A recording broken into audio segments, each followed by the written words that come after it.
today at the World Economic Forum annual meeting from Davos and reporting from Davos. And it's an honor to be moderating this panel today with you, Steve and Daniel. So thanks for that. What are we talking about today? We're talking about how can digitalization turn sustainability finance regulations into an advantage, right? And the question at the end of the day will be for us to conclude if it's an advantage, if it's not, what are the pain points, and how are we dealing with that? And let me allow me to set the context, and thanks everyone for joining us. And we hope that this conversation actually continues. This is just a panel, a provocative conversation, and we hope that everyone engages with us via social media, and that this is a conversation for the rest of the year. So sustainable finance refers to any form of financial service, right? Integrating the ESG criteria. And it also refers to the investment that companies need to do. Sustainability used to be a voluntary thing to do, and now there's so many taxonomies and regulations, including the EU taxonomy. And it's always, or sometimes, or most of the times, considered to be a painful process to go through. How can we go from that pain to gain, right? What does it mean to corporates? How can we better navigate it, right? And does it actually will translate into an advantage at the end of the day? So today joining me, Daniel Schmid, our Chief Sustainability Officer from SAP, and Steve Varley, our Global Vice Chair of Sustainability from EY. And I'm going to start with you, Steve, if that's okay. Help us set the stage for us. There are countless sustainability regulations, more taxonomies being out there. What does it mean for multinational companies to deal with that? And if you can break it up for us in terms of regions, how do you see the difference between regions? Well, firstly, thanks to you both, and thanks to SAP for inviting me along to talk about this topic, which is really, really important for all of our clients. I think the first thing to say, to be very candid to everybody, is that you should expect to be subject to more regulations on this topic in the coming months and years rather than less. And one of the big discussions we have is whether these regulatory reporting requirements will converge into a single standard. And again, sadly, I'll say no time soon. So what we see globally is the EU taking the lead with both examples of the EU taxonomy, then also the Corporate Sustainability Reporting Directive, which for many large companies in the EU, we estimate about 50,000 will be impacted by this new corporate reporting directive. Then you also have the US, and through the US at the moment, there's a considerable consultation on similar reporting requirements to the CSRD in the EU. Then you also have the same in Japan. We're interested to see where India goes. Then of course, we also have China as well. Now, all of this reporting that major corporates need to do is in addition to maybe the voluntary reporting that they do. So this is going to be an even bigger topic. And I think for EY and for SAP, we're here to help our clients to make sure that they just don't suffer with the cost of all of this. And they can flip it into an advantage, which they're going to have to do. They have to become more efficient and effective at the reporting for sure, but they have to create an advantage for it because there's too much coming down the pipeline towards them. And if anything, they may fall under the cost administrative burden of all of this reporting. So they've got to start thinking about creating an advantage. Yeah. And Daniel, you're a long-time Chief Sustainability Officer for SAP. How do you navigate these challenges? And what is your recommendation to CFOs and CSOs out there? It's a twofold approach. One is more the emotional dimension, and the other one is more the content, the facts, the data dimension. Yeah. And when it comes to the emotional dimension, we're talking about sustainable finance. And I had the feeling somehow at SP as well that the finance colleagues looked at me because it starts with sustainable. But then I told them finance is the key word when you talk about sustainable finance.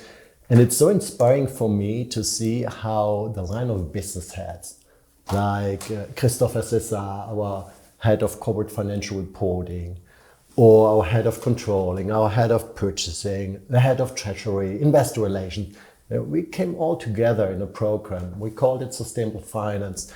And it was important that they embrace the topic. It's not about that I can solve it, with the alphabet soup of all these frameworks you just described, Steve. It is it is a big challenge. And all my peers are telling, hey, Daniel, it's unbelievable. We invest such a lot of effort in just fulfilling these different reporting frameworks instead of focusing our resources in order to improve our sustainability performance.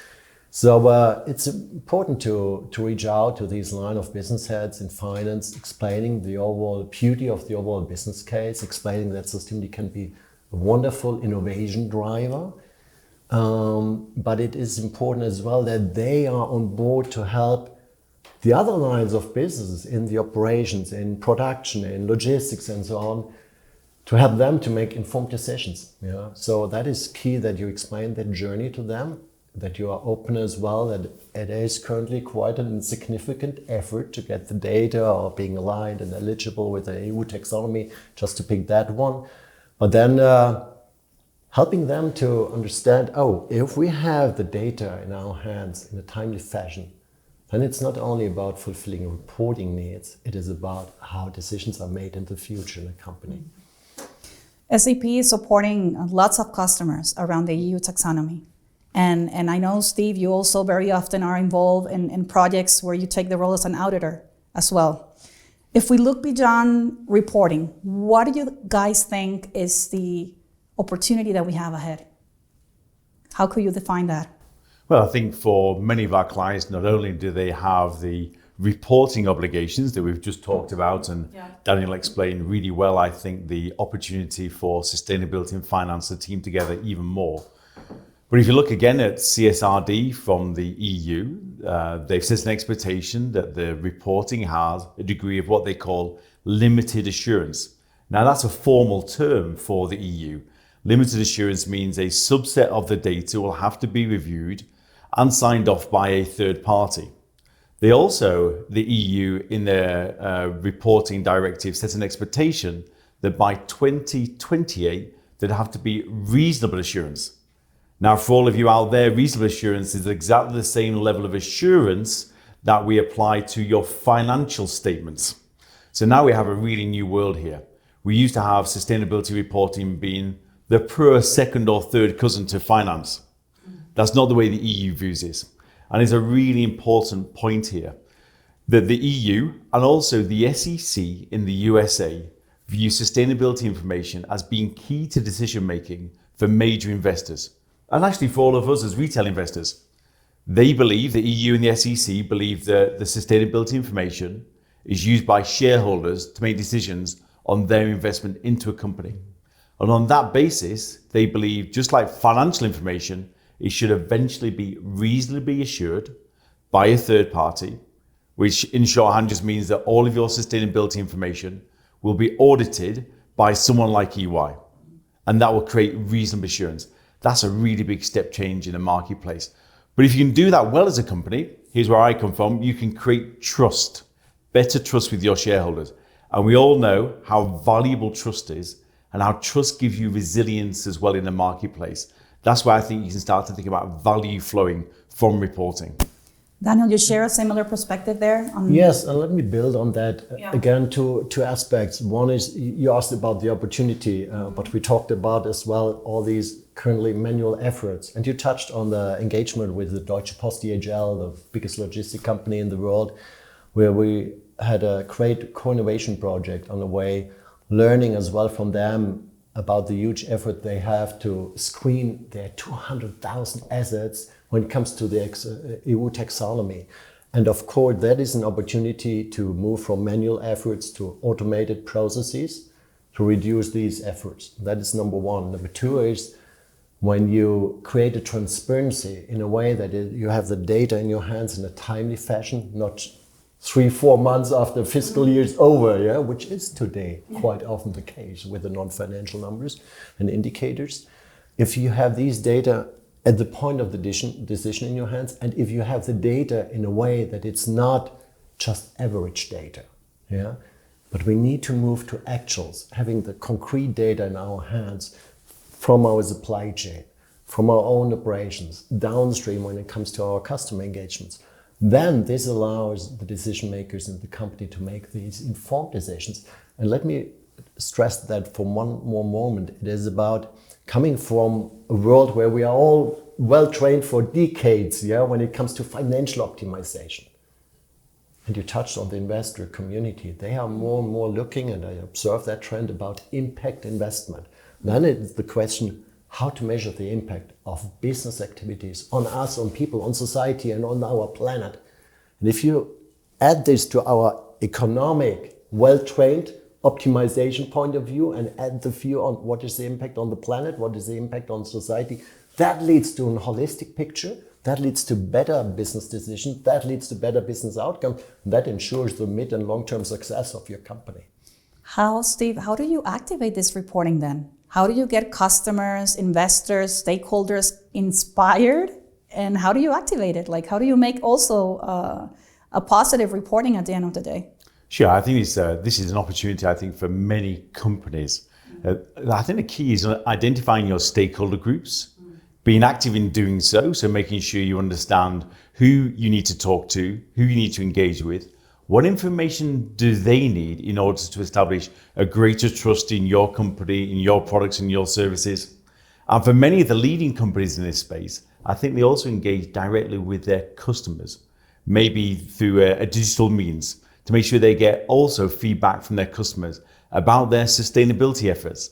Look, what we're all trying to do here in sustainability at a corporate level is find the competitive advantage from being more sustainable.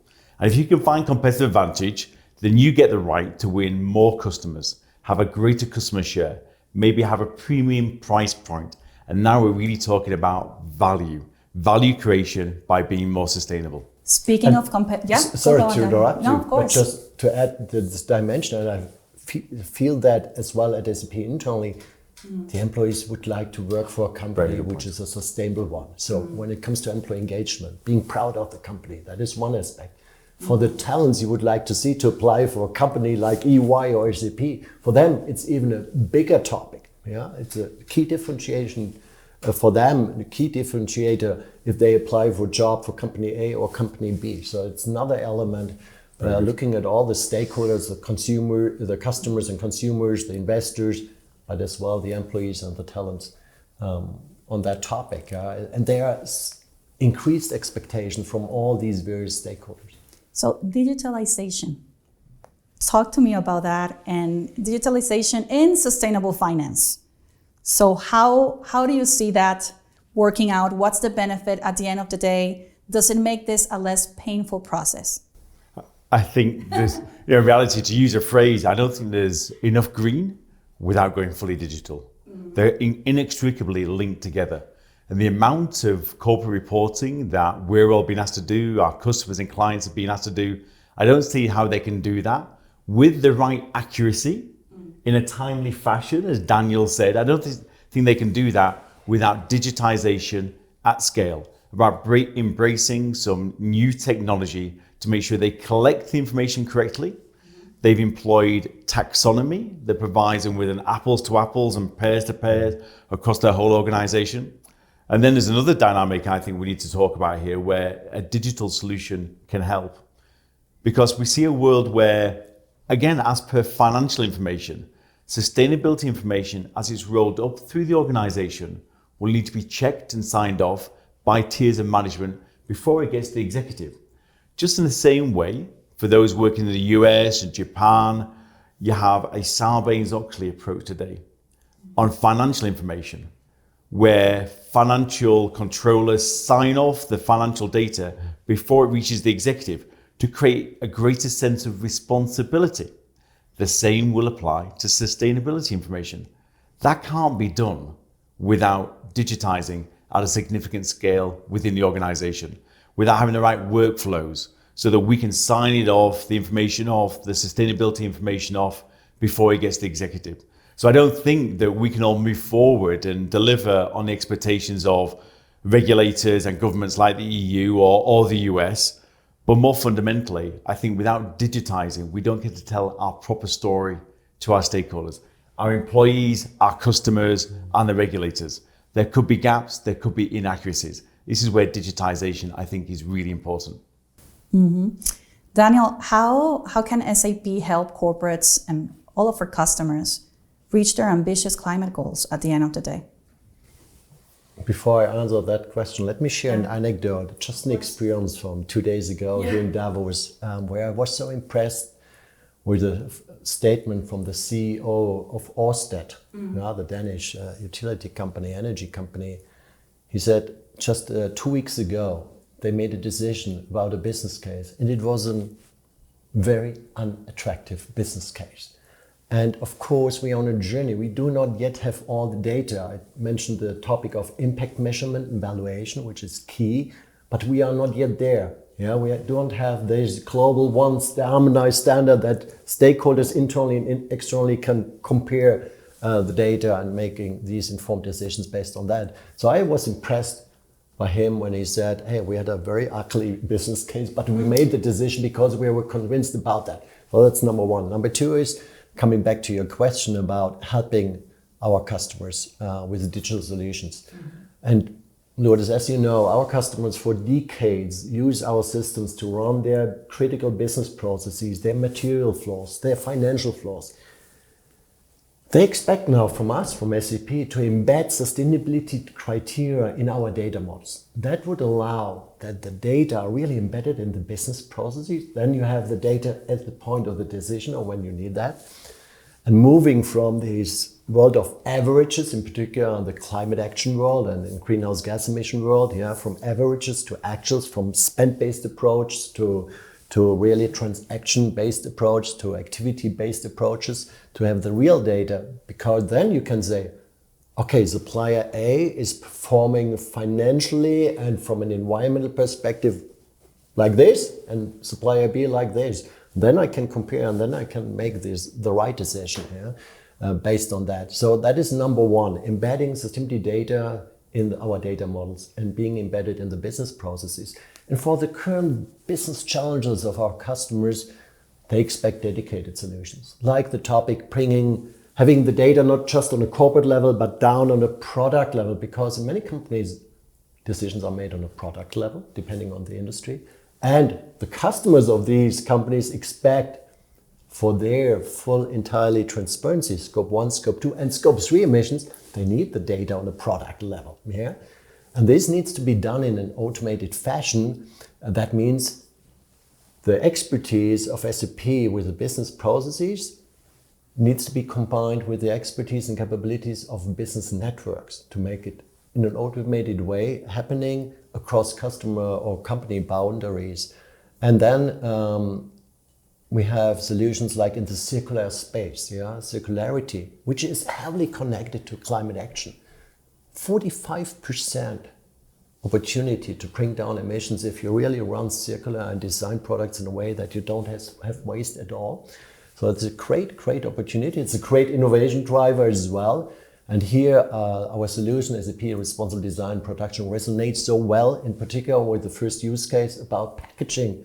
So all the big consumer brands we are engaged with, we engage with more than 400 companies to learn what is needed for them to create the transparency about the single-use plastic usage for packaging.